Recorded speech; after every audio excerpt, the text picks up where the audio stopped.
Thank you so much. This is such an honor to be able to be the plenary breakfast speaker. I wanted to speak later in the day, but the organizer said my message was so disturbing, they wanted you to have time to get ready for sleep and be able to actually sleep tonight. Because what I'm going to tell you is quite disturbing in many ways. I want to start with a little bit of history about medicine and then relate it to education.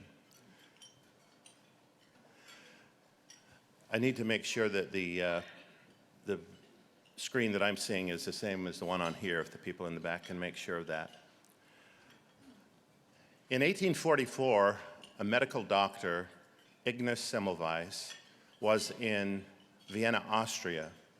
He worked in a maternity hospital where 1/3 of all of the women died following childbirth.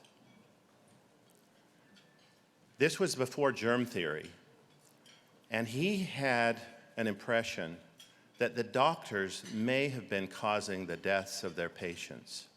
So he instituted a practice of hand washing with what we would call today a mild solution of chlorine bleach, whereupon the mortality rate dropped to less than 2% until his immediate supervisor said, "We're going to stop this silly practice. It takes too much time for my doctors to walk all the way to the washroom and then come back between each patient. We're not filthy. My doctors bathe twice a week, just like other civilized people. How dare you?" And he returned to that old practice of not washing their hands between patients, whereupon the mortality rate rose to its original state of 1/3 of the women dying.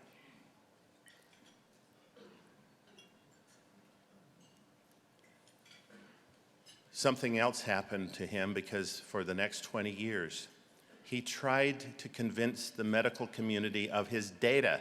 He had proof, and yet they were so intransigent in not wanting to accept this mundane practice of hand washing.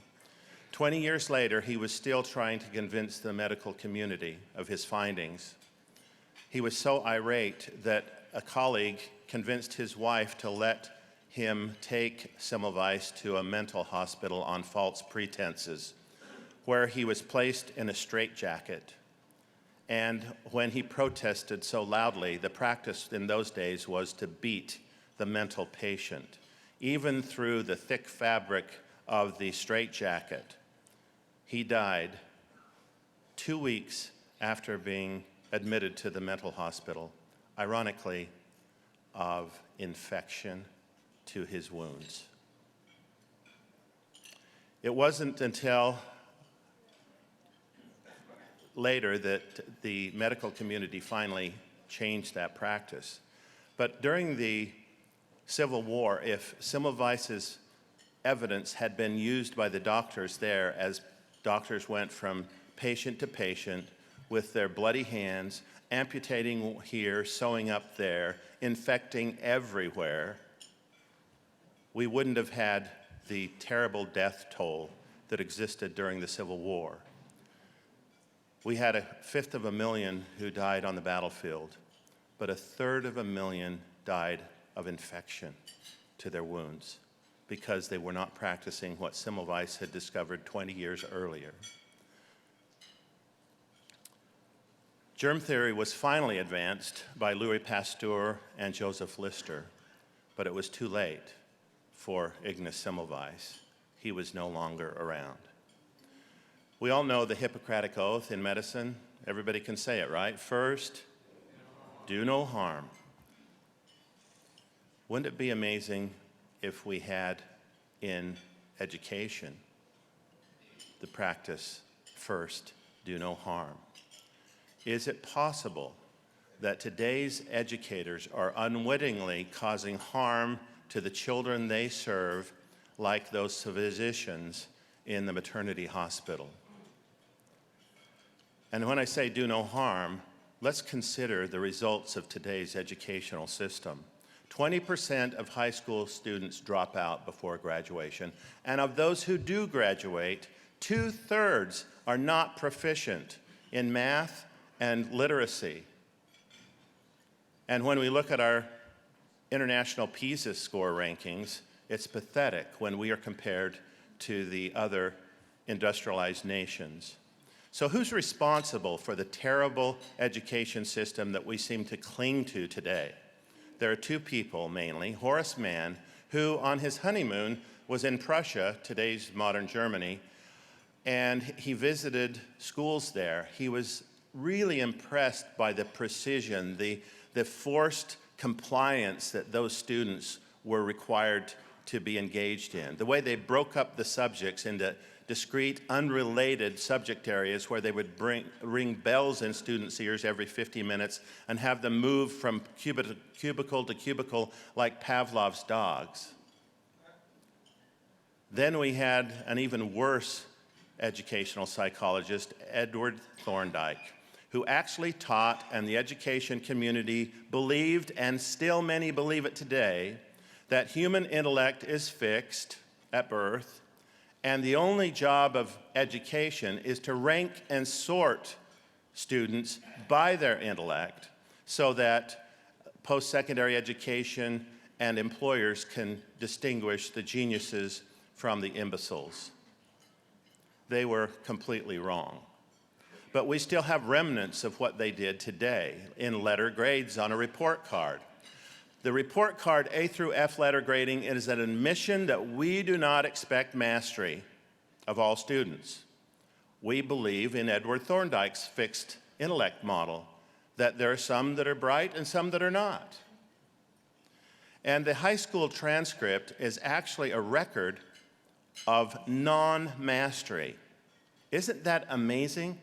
In what kind of morally inverted world would you have this record of non-mastery? If you're going to measure Carnegie units, let's measure mastery Carnegie units. So you need 24 units of mastery to leave high school. But now we just move students from class to class with C or D grades. We know from Carol Dweck's work at Stanford that the fixed intellect model is absolutely false, that every human is born with infinite intellectual capacity. And it's not a matter of, I'm not good at math or not good at fractions. You can say, I'm not good at fractions yet. But given the allowance of the path and pace, every student can achieve mastery in every subject. During the Reagan administration, you'll remember in 1983, the Nation at Risk report, which really revealed for the first time publicly that our education system is broken, and that if a foreign power had imposed it upon us, we would have considered it an act of war. And yet, we cling to it today. And what was their recipe for correction? More Edward Thorndike force, compliance, more rigor, more homework, more assignments, harder work rather than smarter work. Here are the typical excuses we have today for failing schools. We blame it on the kids or on the families, poverty, disease, diverse populations, family disintegration, English learners, immigrant kids, uncooperative parents, ADHD, special needs. These are the excuses the system gives for why they're not performing. You've all seen this kind of regression line where you see on the socioeconomic scale how students at a higher end of the socioeconomic scale score better in education. I'd like to have you look at that in a different way today. What that really tells us is those kids over to the left, the ADHD kids, the immigrants, the low income, the poverty kids, that is the real measure of an education system. The kids over to the right, in the higher economic levels, the low performance of the school there, for them, is masked by the parent involvement. The parents have masked that. So the kids over to the left are basically the canaries in the mine. They're the measures of the danger of our education system and its failure to meet the needs of students. The kids over on the right are sent into the mine by their parents with oxygen masks. And we say, well, they're doing just fine. So why it's the poverty that's the problem. No, it's the educational system that's the problem. And we're going to talk today about how legislators are responsible for correcting the failures of public education.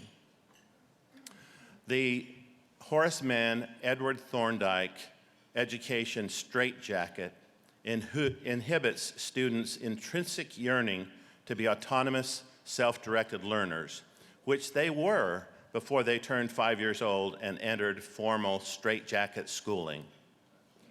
Now, I'd like to show you an example, the best example, of the factory model schooling methods introduced by Horace Mann and Edward Thorndike. Watch this video. In 1930, the Republican-controlled House of Representatives, in an effort to alleviate the effects of the, anyone? The Great Depression, passed the, anyone? The tariff bill, the Hawley-Smoot Tariff Act, which, anyone raised or lowered? Raised tariffs in an effort to collect more revenue for the federal government. Did it work? Anyone? Anyone know the effects? It did not work, and the United States sank deeper into the Great Depression. Today, we have a similar debate over this. Anyone know what this is, class? Anyone? Anyone? Anyone seen this before? The Laffer curve. Anyone know what this says? It says that at this point on the revenue curve, you will get exactly the same amount of revenue.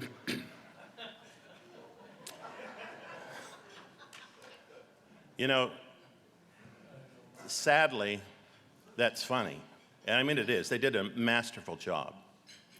But I'd like to ask you to consider the fact that Ferris Bueller learned more that day than the entire student body combined. Educators today call it project-based learning. And he got the best of it that day. We need to be cherishing the Ferris Bueller's kids, kinds of kids that are thinking outside the box. We need to be upholding them as the example of exploratory learning, of self-directed learning, of autonomous learning, not the soldiers that are sitting in rows neatly and moving from class to class as we ring bells. The one-size-fits-all education system was not designed to benefit the student. It was designed to benefit the state. Similarly, our high-stakes end-of-level tests are not designed to benefit students. In fact, we don't even count them on their grades. But there is a proven antidote. We have known this antidote for nearly 100 years. The antidote to ineffective, harmful education practices. The practices that lead to 20% dropout and 2/3 not being proficient in math and science when they do graduate. This antidote was brought to us by Jean Piaget, a French educational psychologist who proved empirically, just as Semmelweis did, that learning can be exponentiated through immediate interactive feedback. Later, Benjamin Bloom also showed that students receiving personalized learning through immediate interactive feedback double the learning outcomes of other students. Piaget and Bloom have been celebrated by educators for their other findings, but when it comes to their immediate interactive feedback and personalized learning, they have been almost entirely ignored by the education community. That's why it's up to legislators to introduce the incentives to overcome that. And we're going to be talking about how to do that today through ALEC model legislation, which you have in front of you, which Utah, there's a few copies on each table, which Utah has already begun the implementation to. But let me explain to you why immediate interactive feedback works.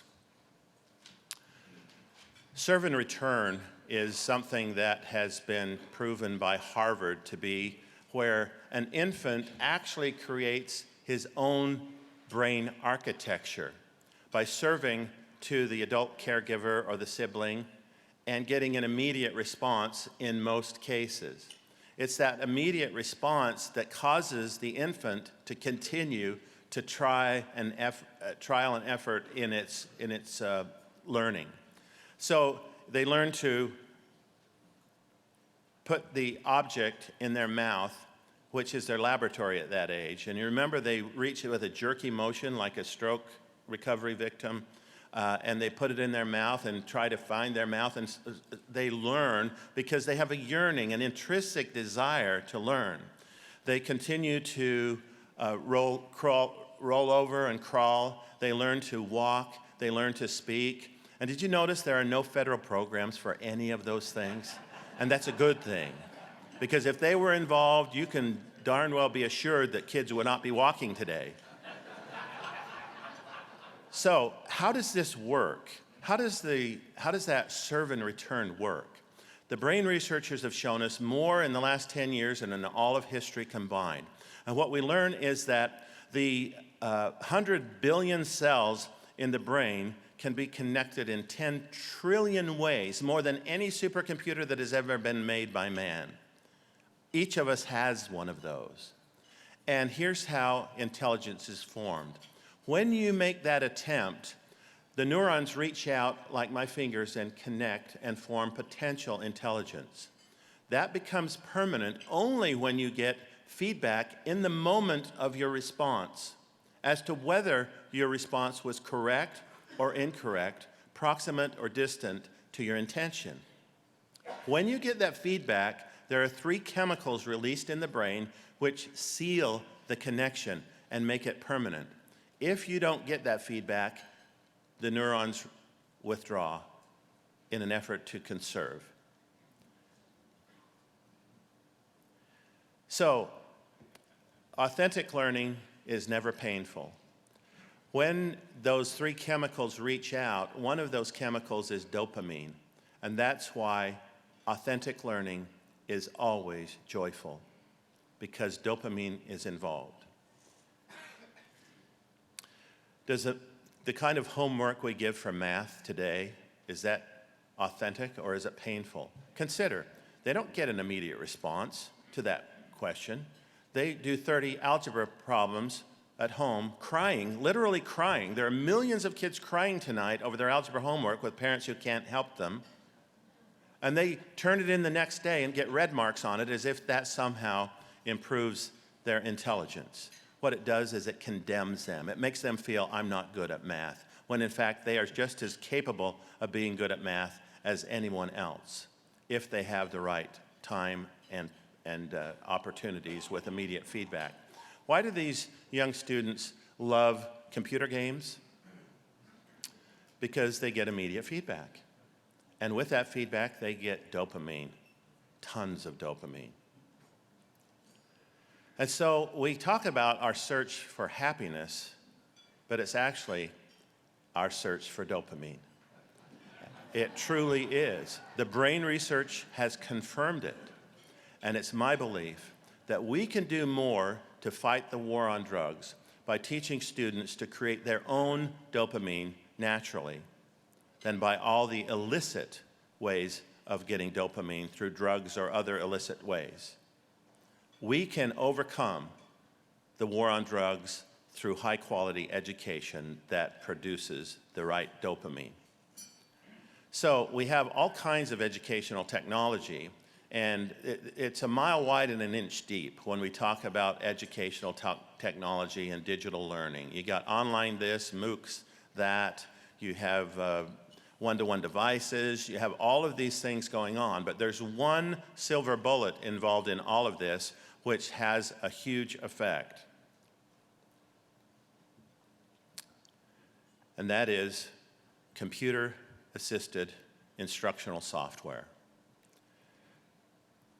It delivers immediate, interactive, adaptive feedback to every student's voluntary serve and return, just as we learned as infants. to every student response. It respects the learning style of every student and personalizes learning for every learner. It is joyful. I'd like to talk about where we have focused as a conservative community on what I call macro choice. That's the choice made by parents in how and where a child is educated. I was sponsor of our charter school law in Utah. I've been a strong advocate of macro choice, and I still am. But there's one area that we are ignoring, and it is the micro choice delivered through computer-assisted instructional software. The thousands of choices made by a student through computer-assisted instructional software provides immediate interactive feedback to the student. So, why am I talking about this when the rest of the world says that digital learning is a hoax? Just in the last few months, we have evidence from Time saying screens in schools are a $60 billion hoax. We're making glow kids. Obama's misguided plan to connect schools to the internet using E-rate money is misguided and should be stopped. These are serious pieces of study. Education Week, Maine's one-to-one computing initiative is under the microscope and is likely to be scrapped to some degree or another because it has not produced the results that it was intended to produce. And then state-of-the-art education software often doesn't help students learn more, study finds. So why am I pushing it? These reports are accurate because they're reporting on the whole population of the implementations, 95% of which are not done with fidelity. Most school one-to-one computer deployments have resulted in lower student performance because we've made it about the device and about the connectivity. The device and the connectivity are essential, but they're not sufficient, and alone will actually reduce student performance because they become a distraction to education. Because teachers haven't integrated learning systems that have the content that is needed to produce the immediate interactive feedback. So we have going on with the deployment of digital tools what I call infidelity. The lack of focus, vision, leadership, the belief that it's about the device or the connectivity, insufficient professional development, lack of integration, failure in the dose rates and the frequency, ignoring prescriptive teaching interventions, and 95% of these are not done with fidelity. So those studies are correct, but when you take the 5% that is done with fidelity, and they all should be, and we'll teach you how, it exponentiates learning. So why is this transformative change resisted so much by today's school systems? Clayton Christensen from Harvard has the answer for us. He has shown that the disruptive technology will always be resisted by the incumbent providers. The public school system is the incumbent provider, and they tend to resist the disruptive technology. And when they do implement it, it's like putting a V8 engine on the back of a horse and expecting it to perform better because it's not integrated into the instructional model. And so when teachers face chaos and confusion, like horses will return to the burning barn of the current model of education, and they will go back to the sage on the stage, spray and pray, hope it all sticks, and teach to the middle of the bell-shaped curve. But if they were to adopt these models of fidelity, which we will talk about later today in a breakout session at 2:30 across the hall in the Lafayette room, and you have a flyer on there. It's not on your printed agenda, but you do have a flyer there giving you the date, the time and place, the Lafayette room, and we encourage you to come to that. So I want to give you some evidence of highly effective systems that we have already implemented in Utah that show when it's done with fidelity, student learning exponentiates. The first is the UPSTART program. Utah was asked to have a pre-K program, but we just didn't have the money. We spend less per student than any state in the nation, and to add another grade would be like adding water to the soup. So we decided to honor what parents were already doing with their 4-year-olds and place in the homes of the low-income English language learners, minority, and special ed students these computer programs with a computer and the connectivity, and give these students a chance. This is a graduating student in the program with his older sibling who also is in the program, is now at the head of his class. Even though he comes from a poor neighborhood, he is at the head of his class because of this amazing start that he got. Now his younger sibling is getting it. His single mom is there, and so is his grandmother, celebrating the graduation of this child from a 1-year program where he was required to be on the program for 20 minutes a day, 4 days a week. And you know something? 94% of those students were on there for at least 20 minutes a day, 4 days a week. Most of them were much longer than that because it's so joyful and the kids were getting dopamine, they wanted to do it. In the mornings they wake up and say, "Mom, can I go on with Rusty and Rosie?" Rusty and Rosie are the 2 raccoon cartoon characters that are their tutor for the entire year. There is no education system involved in the delivery of this kindergarten preparation. The incumbent providers are not getting in the way of doing this with fidelity. So we decided to have, in every year, a third-party evaluator show us what kind of result are we getting. The evaluator was so skeptical that he decided to give them 2 different measures to the control group and to the UPSTART kids. And as you can see, the top measure is, the top bar is the one that combines all the rest of them. And as you can see on the Brigance, those students in the UPSTART program outperformed the regular students who were in daycare, in high-quality pre-K, in Head Start, or whatever their parents were involved in. When you look at the kids who are in UPSTART, they doubled the progress in preparation for kindergarten. And when you look at the Bader evaluation, they tripled the progress. There has never been anything so stunning in the history of education. And yet, have you heard about it? You're hearing about it here. And you have a responsibility as legislators in your state to at least start a pilot program so that your students can have this same effect.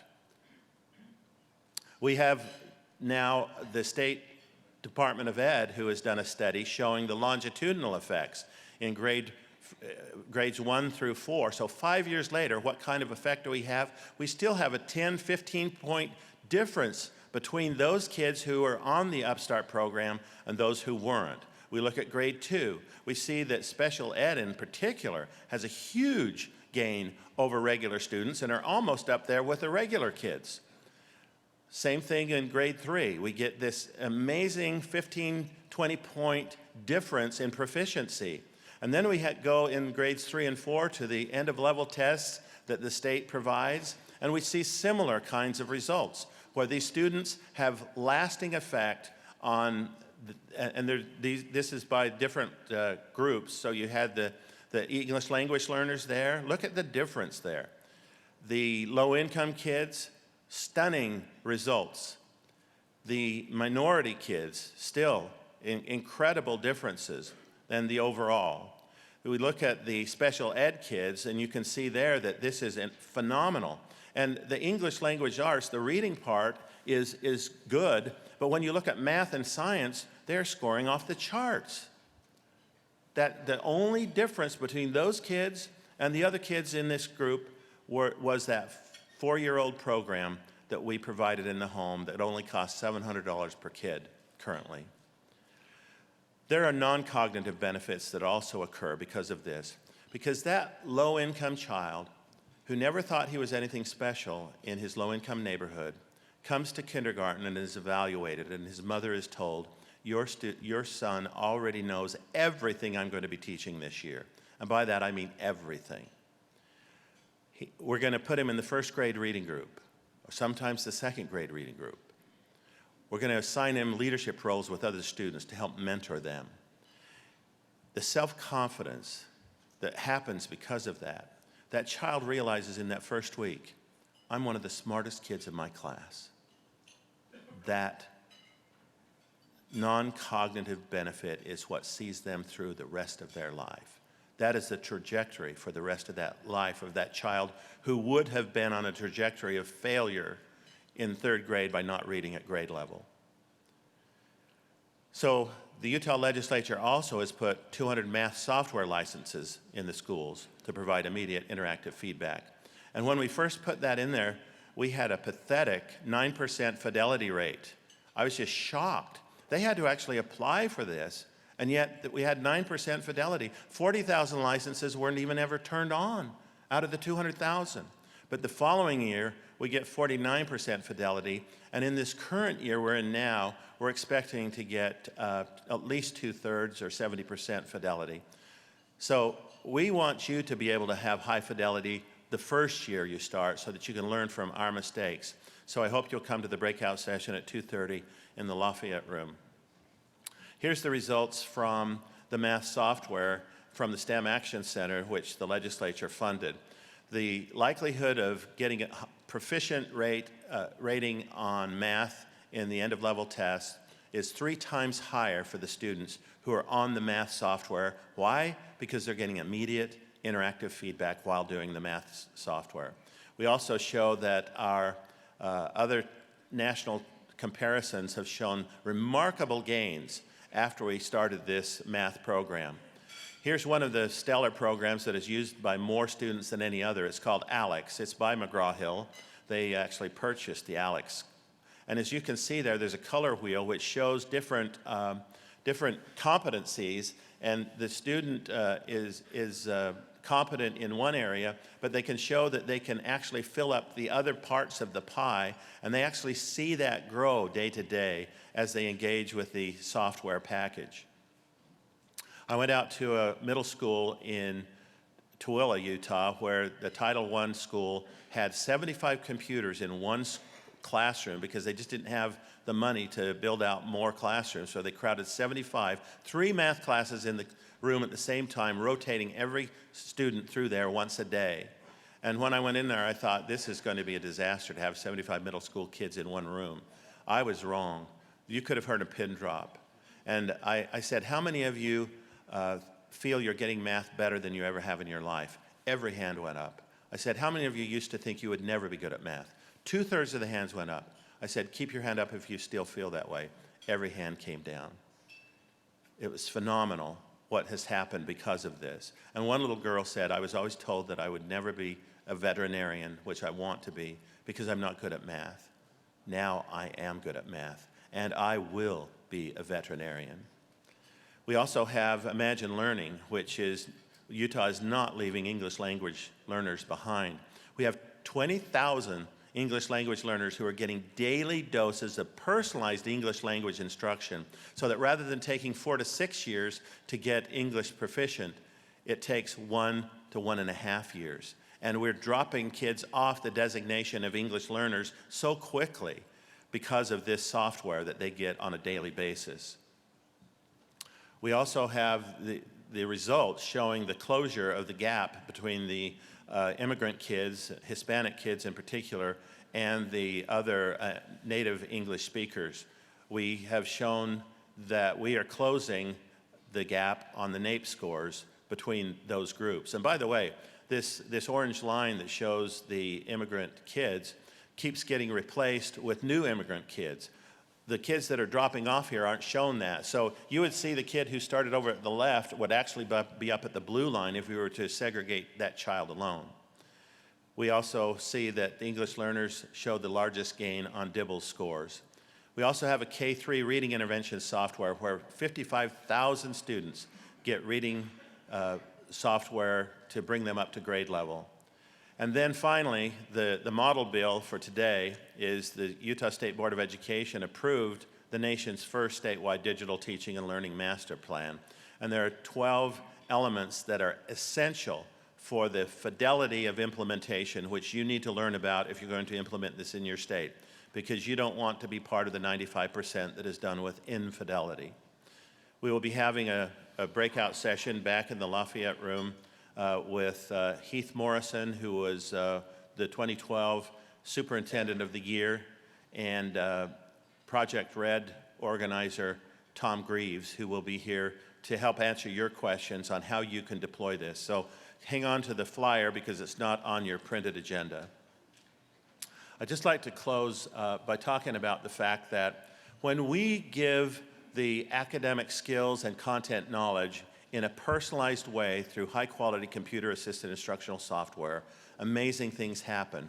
And it frees the teachers to engage the students in the higher levels of Bloom's taxonomy, such as synthesis, evaluation, critical thinking, collaboration, creativity.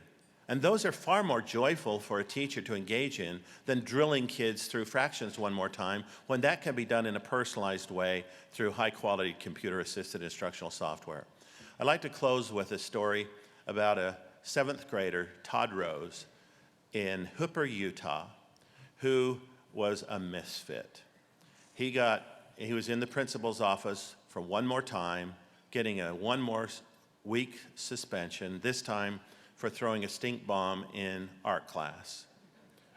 He was one of those Ferris Bueller kids who had more energy than a teacher knew what to do with under the Edward Thorndike fixed straitjacket model. By the time he got to high school, he had a grade point average of 0.9.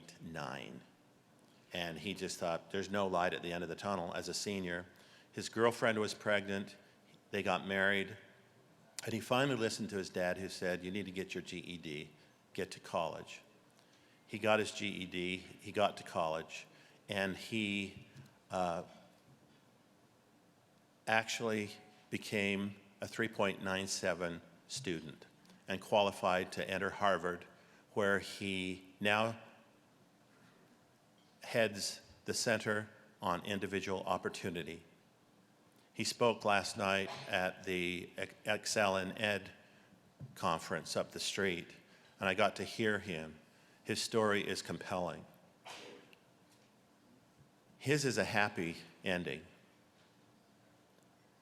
but there are too many students like Todd who are not seeing a happy ending because of the straitjacket of the Horace Mann model of education. You've all heard the parable of the starfish thrower. You remember the man is on the beach. He sees in a freak storm all of these tens of thousands of starfish that were washed up on the shore, and they're dying. He picks one up and throws it in, and another gentleman comes by and says, what are you doing? Well, I'm saving starfish. Well, you can't possibly make a difference. He picks up another one and throws it in and says, I made a difference for that one. You know, teachers tell each other that story, and it gives them a warm feeling. I would like you to think of it as a very chilling feeling. That's pathetic, that we're saving one starfish and leaving the others to die. 20% drop out before graduation. 2/3 are not competent in math and literacy. By using that starfish allegory, we're basically admitting that we will leave millions behind. But we have the capacity, and as legislators, we have a responsibility to re-immerse all of the starfish into a rich learning environment through personalized, high-quality, computer-assisted instructional software that immerses them all in what they need to succeed. I invite you to join us this afternoon at 2:30 in the Lafayette Room to learn more about it, because if your starfish are dying in your state, you cannot blame the educational system.